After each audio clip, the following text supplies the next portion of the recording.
हमारे यहाँ 4 जातियां हैं जो कि केवल मनुष्य ने बनाई है, भगवान ने या धर्म ने कोई जाति नहीं बनाई। आपको कुछ लोग कंट्रोल इसलिए कर पाते हैं क्योंकि आप अपना कंट्रोल उनके हाथ में दे देते हैं। आप खुद सोचिए कि हमें क्या करना है, किसके साथ क्या व्यवहार करना है, क्या नहीं करना है। किसी भी जाति, किसी भी धर्म के लोगों को कहना कि ये पशु प्रवृत्ति के हैं, राक्षस प्रवृत्ति के हैं, ऐसा ठीक नहीं है। 9 दिन आप स्त्री को देख के कहते हैं अरे माता है, छोटी बच्ची भी आ जाए तो माता है, बड़ी बच्ची भी आ जाए तो माता है। 365 दिन ये माता क्यों नहीं? बैसाखी की, महावीर जयंती की और आदरणीय डॉक्टर भीमराव अम्बेडकर की जयंती की हार्दिक शुभकामनाएं। मैं जलालुद्दीन साहब जो कि नेशनल प्रेसिडेंट है माइनॉरिटीज़ के, उनका बहुत बहुत धन्यवाद करूँगा जिन्होंने मुझे यहाँ पे आमंत्रित किया और आप लोगों के समक्ष सम्मिलित होने का अवसर दिया है।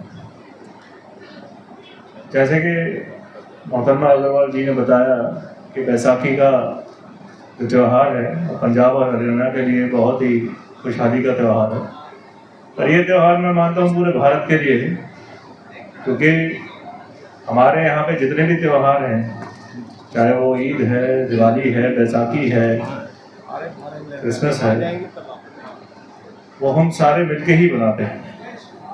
अपनी अपनी विचारधारा सबकी अलग अलग हो सकती है, किंतु खुशी की कोई विचारधारा नहीं होती।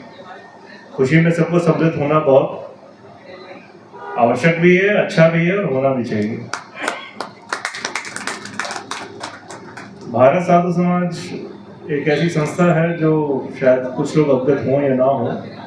ये 1957 में स्थापित हुई थी और साधुओं के लिए ही हुई थी, केवल कि देश के साधु जो अलग अलग प्रांत से हैं, अलग अलग प्रदेश से हैं, तो उनकी रहने की, ठहरने की व्यवस्था के लिए इस संस्था का स्थापना करी गई थी।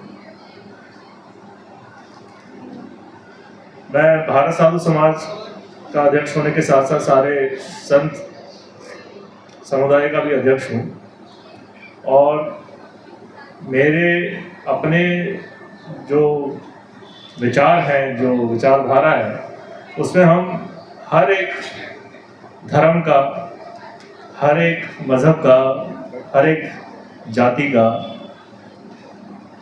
तहे दिल से सम्मान करते हैं।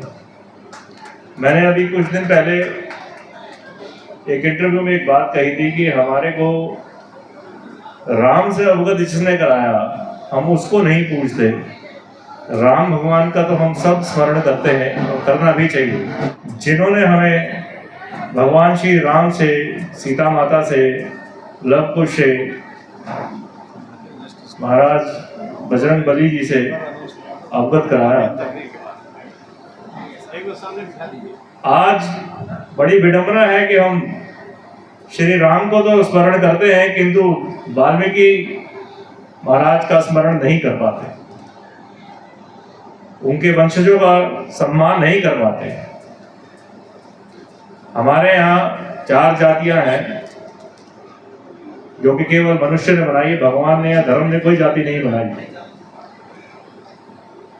हमारे यहाँ ब्राह्मण कोई जन्म से नहीं है। जिसे ब्रह्मांड का ज्ञान है वो ब्राह्मण है, जिसे धर्म का ज्ञान है, जिसे शास्त्रों का ज्ञान है, जिसे शस्त्र का ज्ञान है, वो ब्राह्मण है। क्योंकि शास्त्र और शस्त्र साधु ही आपको सिखाता है। जिसने व्यापार किया वो वैश्य हो गया, जिसने शस्त्र उठाया वो क्षत्रिय हो गया। वैसे तो परशुराम जी जन्म से ब्राह्मण थे, किंतु जब उन्होंने शस्त्र उठाया तो उन्होंने क्षत्रियों का वध करके अपने आप को परम क्षत्रिय सिद्ध किया इस धरती पे।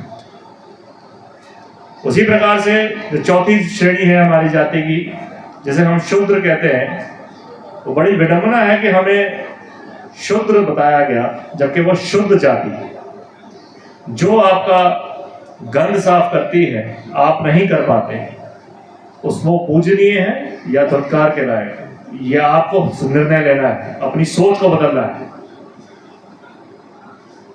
हम केवल धरती पे सेवक के रूप में आए हैं। जो उस परम परमात्मा ने सृष्टि बनाई है, चाहे वो पशु है, पक्षी है, वृक्ष है, नदियां हैं, उन सब के सेवादार हैं। अहंकार नहीं है हमारे को, न रखना चाहिए, किंतु आज रक्षक ही भक्षक बना हुआ है। चाहे वो वृक्षों का पतन कर रहे हैं, चाहे कहीं पे जानवरों का पतन कर रहे हैं, चाहे अपने स्वार्थ के लिए, अपनी मंशा के लिए दूसरे मनुष्य के साथ में उसको नीचा दिखा रहे हैं। हम सब सामान्य हैं मेरे भाई। हम लोग अपनी विचारधारा दिनों के हिसाब से रखते हैं कि नव दुर्गा के दिन में, नवरात्रों के दिन में ही स्त्री को पूजेंगे। क्या हम वो पूजन 365 दिन नहीं कर सकते? 9 दिन आप स्त्री को देख के कहते हैं अरे माता है, छोटी बच्ची भी आ जाए तो माता है, बड़ी बच्ची भी आ जाए तो माता है। 365 दिन ये माता क्यों नहीं होती? 365 दिन जब हम स्त्री को देखते हैं तो उस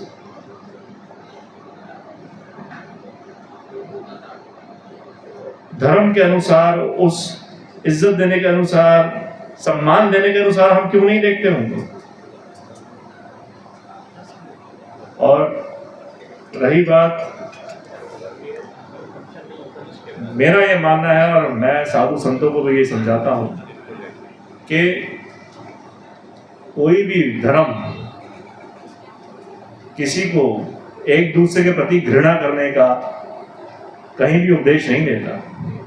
चाहे वो हाथ खोल के प्रार्थना करे, चाहे हाथ जोड़ के प्रार्थना करे, वो अपनी अपनी प्रार्थना करने का उनका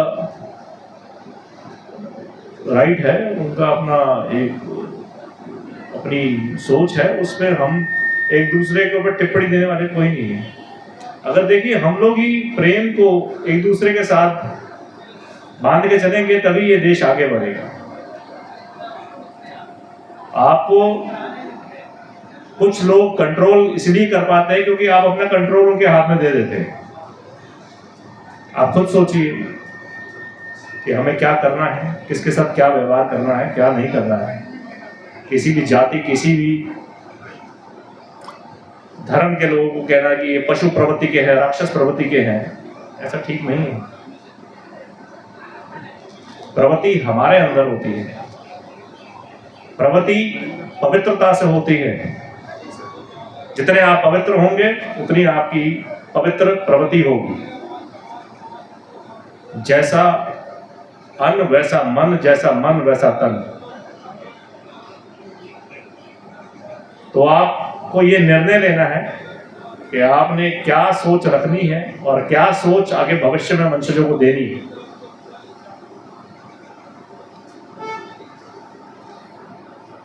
बाकी ज़्यादा समय ना लेते हुए मैं आप लोगों से यही कहूँगा कि आने वाले भविष्य में प्रेम और भाव हम अपने स्तुति में बना के रखेंगे, तभी ये देश आगे बढ़ पाएगा और विचारधारा शुद्ध हो पाएगी। धन्यवाद।